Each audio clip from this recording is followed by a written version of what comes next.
Welcome to the channel. आज मैं आपसे स्किल वर्कर में जो चेंजेस आई हैं और किस तरीके से ये आपकी एप्लीकेशन को अफेक्ट करेगा, मैं उसके ऊपर बात करना चाहता हूँ। एक आई थिंक आप समझ लें कि जो सबसे कॉमन सवाल मुझसे पूछा जा रहा है कि मैं अप्लाई करूँगा तो मैं कौन सा कोड लगाऊँगा एंड मेरी सैलरी क्या होनी चाहिए। तो मैंने बड़ा सोचा कि मैं किस तरीके से बिल्कुल सिंपल तरीके से आपको ये बातें समझाऊं। तो आई थिंक इसके लिए बेहतर ये है कि मैं वीडियो को दो हिस्सों में डिवाइड करूं। पहले हिस्से में मैं आपको टेबल्स के बारे में कुछ बताना चाहता हूं, फिर second part of the video में मैं आपको बताऊंगा कि कौन सी सैलरी मोस्ट लाइकली एप्लीकेबल होगी आपके ऊपर। तो लेट्स स्टार्ट विद जो इमिग्रेशन कवानीन में उन्होंने मेमोरेंडम के अंदर हमें एक बात बताई है। मेनली उन्होंने ये बोला है कि जी स्किल वर्कर जो हमारे ऑक्यूपेशंस हैं उनको हमने रीस्ट्रक्चर कर लिया है, और रीस्ट्रक्चर के अंदर जिन टेबल्स का उन्होंने जिक्र किया, it's very important for you to understand those tables. जो पहला उन्होंने टेबल बताया वो उन ऑक्यूपेशंस के लिए जो RQF लेवल 6 वाले ऑक्यूपेशंस होंगे, और वो टेबल होंगे 1 2 3। अभी मैं आपसे ये बात नहीं कर रहा कि अगर आप अप्लाई करोगे कौन सा टेबल आप पे आएगा, आप पे इम्प्लीमेंट होगा, वो हम बाद में बात करेंगे। पहले मैं आपको थोड़ी सी टेबल्स की एक्सप्लेनेशन देना चाहता हूँ, बिकॉज आई थिंक अगर आप टेबल्स को समझ लोगे तो जो मेरी अगली पार्ट ऑफ द वीडियो है जिसमें हम पर बात करेंगे सैलरी की, it will make a lot of sense to you. तो लेट्स गो बैक। तो जो पहला इंपॉर्टेंट टेबल है वो ये है कि RQF लेवल 6 जो कि टेबल 1 2 3 के अंदर है।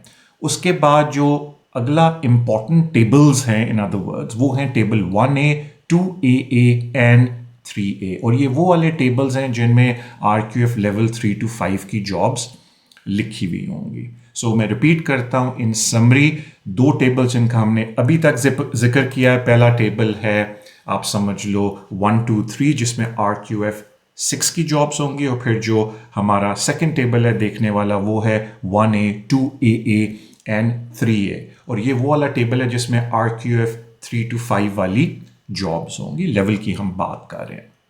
उसके अलावा दो और टेबल बहुत इंपॉर्टेंट है आपके लिए समझने के लिए, और मैं बाद में बोलूंगा कि why these tables are very important. उनमें से एक टेबल है इमिग्रेशन सैलरी लिस्ट ISL, और एक टेबल है टेम्परेरी शॉर्टेज लिस्ट, जिसको हम TSL बोलते हैं। ये बेसिकली वो वाले टेबल्स हैं जिनमें अगेन RQF लेवल 6 से नीचे वाली जॉब्स होंगी, और सेक्रेटरी स्टेट या होम ऑफिस ने ये बोला है कि हम इन दो टेबल्स को एटलीस्ट, जो कि आपके ISL एंड TSL वाले टेबल्स हैं, इनको हम रिवाइज करेंगे by the end of 2026। In other words ये टेबल आपके रिवाइज होंगे इन दिसंबर। इन टेबल्स की बड़ी इंपॉर्टेंस है, वो क्या है मैं उसका आपको ठहर के बताता हूं। So before I move to the next stage, let's revise मैंने टेबल्स के बारे में आपको क्या बताया। पहले मैंने बोला कि जी जो बड़ा इंपॉर्टेंट है जब ये नए कवानीन किक इन करेंगे, टेबल जो आपका 1 2 3 है, बिकॉज ये टेबल वो वाली जॉब्स हैं जो RQF लेवल 6 वाली जॉब्स हैं। फिर मैंने आपको बोला एक और टेबल का सेट बहुत इंपॉर्टेंट है जो 1A 2AA एंड 3A है। ये वो वाला टेबल है जिसमें RQF यानी कि लेवल 3 to 5 वाली जॉब्स होंगी, जो बेसिकली ज़्यादातर लोगों की अब भी हैं सर्टन एक्सटेंट तक। और उसके बाद मैंने आपको बोला कि दो और टेबल बहुत इंपॉर्टेंट है जिनको हम ISL और TSL बोलते हैं। अब मैंने क्यों आपको ये बात बोली कि ये टेबल्स बहुत आपके लिए इंपॉर्टेंट हैं, लेट्स कम टू कि इमिग्रेशन कवानीन जब किक इन करेंगे तो अगर आप एप्लीकेशन डालने लगे हो तो किस तरीके से हम देखेंगे कि आपकी एलिजिबिलिटी क्या है। तो कानून इस वक्त ये कहता है, जब नया किक इन हो जाएगा, कि जब भी you'll make an applicant must be sponsored for a job जो कि उसकी एलिजिबिलिटी होगी table 1 2 3 of appendix skilled occupations. और अगर आप ये पहला वाली शिक देखो तो ये वही बात है जो होम ऑफिस ने बोला था कि जी जब नए कानून आएंगे, वी वांट कि जो भी नए लोग अप्लाई कर रहे हैं वो RQF यानी कि लेवल 6 की एटलीस्ट जॉब करें।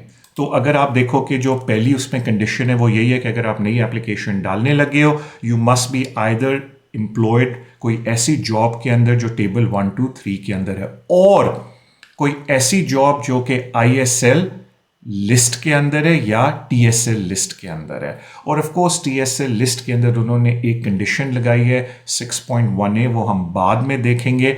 लेकिन इन शॉर्ट मेरा कहने का मतलब है कि एक मुझे अक्सर सवाल लोग करते थे कि तारिक भाई जब नए कवानीन आएंगे क्या हम सारों को सिर्फ वो वाली जॉबें मिलेंगी जो जब नए लोग अप्लाई करेंगे जो RQF लेवल 6 पे हैं? तो अगर हम कानून को देखें तो नॉट रियली। होम ऑफिस ने ये बोला है कि जी या तो आपकी जो जॉब है वो RQF लेवल 6 के ऊपर हो, जिसमें से आप वो देख लें टेबल 1 2 3 के अंदर आप कोड निकालें, या आपकी जॉब ISL या TSL लिस्ट में से, और सिर्फ TSL लिस्ट के अंदर उन्होंने एक कंडीशन लगाई है, हम बाद में बात करेंगे। तो इन समरी मेरा कहने का ये मतलब है कि आप जब भी नए कवानीन के अंदर अप्लाई करेंगे तो आप बिल्कुल RQF 6 से नीचे वाली जॉब भी ले सकते हैं एज लॉन्ग एज वो जॉब आपकी ISL लिस्ट के अंदर है या टेम्परेरी शॉर्ट लिस्ट के अंदर है, जिसको हम TSL बोलते हैं, but subject to a condition, वो हम बाद में डिस्कस करेंगे। ये सिर्फ मेरा बताने का मकसद था कि सिर्फ RQF 6 की जॉबें नहीं होंगी, 3 to 5 भी हो सकती हैं।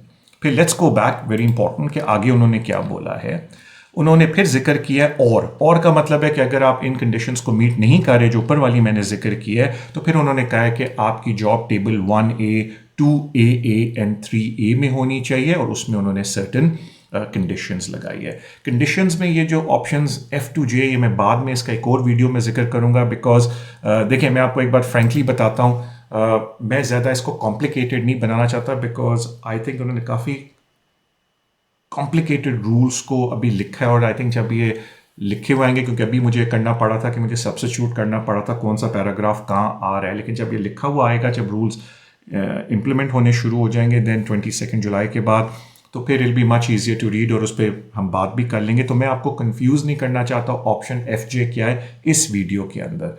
मैं आपको इन अ नटशेल ये बताना चाहता हूँ इन अ बिगर पिक्चर कि अगर आप ऑलरेडी आप समझ लो काम कर रहे हो स्किल्ड वर्कर वीज़े के ऊपर, तो जारी बात है यू कैन स्टिल कीप अपनी एम्प्लॉयमेंट को एज लॉन्ग एज आपका कोड टेबल 1A 2AA या 3A के अंदर है। तो करना ये पड़ेगा आपको कि आपको अपने टेबल को आपको बेसिकली अपनी जॉब, जो भी आपका एम्प्लॉयर आपको नया कोड दे रहा है या पुराना कोड दे रहा है, पहले उसको देखना पड़ेगा कि वो कौन से टेबल के अंदर आता है, और उसके हिसाब से आपने देखना है कि उस टेबल के अंदर उसकी सैलरी क्या आ रही है। एंड ऑफ कोर्स सैलरी की मैं एक अलग वीडियो बनाऊंगा। तो let's take a summary now, because I didn't want कि आप ओवरबर्डन हो। अगर कोई नया शख्स आ रहा है जॉब मार्केट के अंदर 22 जुलाई के बाद, तो जारी बात है वो पहले ये देखेगा कि जो मुझे कोड मिल रहा है वो RQF का जो टेबल 1 2 3 है लेवल 6 का, उसमें वो कोड है या नहीं। और अगर वो लेवल 3 to 5 है तो सिर्फ उनको गुंजाइश है जो ISL और TSL के अंदर है, जिसमें TSL की कंडीशन है। मैं आपको उसमें इस वक्त कंफ्यूज नहीं करना चाहता, वो हम देखेंगे कि ओके जी TSL की कंडीशन आप मीट कर रहे हो या नहीं। एंड ऑफ कोर्स एक बात का ख्याल रखना कि ये ISL और TSL होम ऑफिस ने कहा है कि हम दिसंबर 26 में इनके कोड्स को फर्दर चेंज करेंगे, और वो किस तरीके से चेंज करते हैं, क्या ट्रांजिशनल अरेंजमेंट है, वो देखा जाएगा। जो ऑलरेडी एग्जिस्टिंग लोग हैं स्किल्ड वर्कर वीज़े के ऊपर, जब वो अपनी एक्सटेंशन के ऊपर आएंगे तो हम देखेंगे कि उनका एम्प्लॉयर उनको कौन सा कोड दे रहा है, और हम चेक करेंगे कि वो कोड कौन से टेबल में आता है। क्या पता मेजॉरिटी केसेस में अगर आपका RQF लेवल 3 to 5 इस वक्त है, हाईली लाइकली आपका कोड तो TSL के अंदर आएगा, या ये जो हमारे टेबल है 1A 2AA या 3A के अंदर आएगा। ऑलरेडी मुझे लोगों ने कॉल किया है, तारिक भाई ये हमारा कोड है, आप मेरी एक्सटेंशन अगले साल है, आप मुझे ये बता देंगे कि आज की तारीख में मेरा ये कोड कौन से टेबल में आता है। Then I gone into the table, और मैंने उनको बताया है कि भाई आपका TSL के अंदर आता है, एक को मैंने बताया था 1A के अंदर आता है। तो इस तरीके से हमने इन चीज़ों को चेक करना है। तो अगेन मेरा इस वीडियो का मकसद आपको सैलरी स्ट्रक्चर समझाना नहीं था, वो मैं एक और वीडियो भी बनाऊंगा। अभी मेरा मकसद था आपको टेबल के बारे में बताना, बिकॉज आई थिंक अगर आप टेबल को समझ जाओगे तो आपको बड़ी क्लैरिटी मिल जाएगी कि जब मैं अपनी नेक्स्ट एप्लीकेशन करूंगा या करूंगी एज ए स्किल्ड वर्कर, मैंने कौन से टेबल में अपनी जॉब को देखना है और किस तरीके से वो टेबल मेरी जॉब को अफेक्ट करेगा। अगेन टेबल पे सैलरी क्या होनी चाहिए, मैं उस पर एक अलग वीडियो बनाऊंगा। सो before I go, I hope आपको ये वीडियो फ़ायदेमंद लगे, और अगर यू एंजॉय दिस वीडियो या आपको थोड़ी इसकी समझ आई है कि मैंने क्या करने की कोशिश की है, अपने अपने सोशल मीडियाज़ पे आप इस वीडियो को शेयर करें। Thank you so much, look after yourself. मैं वेरी सून लाइव शोज़ दोबारा करने शुरू करूँगा, लेकिन इस वक्त आते वक्त वेरी इंपॉर्टेंट कि पहले मैं ये सारी वीडियोज़ आपके लिए बनाऊँ, ताकि जब हम लाइव शो में बात करें मैं रेफरेंस दे सकूँ कि मैंने वीडियो में इसके ऊपर बात की है। Thank you so much and look after yourself.